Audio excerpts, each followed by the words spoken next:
प्रत्येक स्त्रीसाठी आई होणं हा आयुष्य बदलवणारा प्रवास असतो. या 9 महिन्याच्या प्रवासावरती तुमची मेंटल फिजिकल हेल्थ सगळी डिपेंडंट असते बरं का, फॉर अ फ्युचर. तर त्या 9 महिन्याच्या प्रवासाला थोडंसं इझी बनवायचं असेल ना, तर ही रील आधी तुम्ही सेव्ह करा आणि ही पुस्तकं तुम्ही वाचायला घ्या.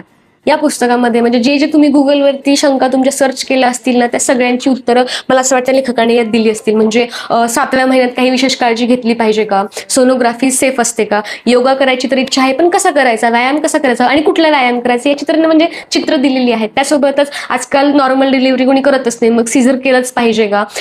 या सगळ्या गोष्टींची तुम्हाला याच्यामध्ये उत्तरं मिळतील.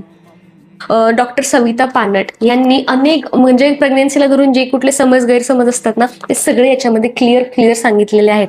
जसं की ग्रहण असेल तर गरोदर महिलेने ते पाहिलं नाही पाहिजे, अदरवाईज मुलाला व्यंग होतं, किंवा आईला गोड खावं वाटतंय म्हणजे मुलगाच होणार वगैरे. हे असलं असलं काही नसतं, असं कुठे लिहिलेलं नसतं. त्यासाठी हे पुस्तक तुम्हाला खूप हेल्प करू शकतं. किंवा बाळ का रडत आहे, हे या गोष्टी अंडरस्टँड करण्यासाठी हे पुस्तक वाचा.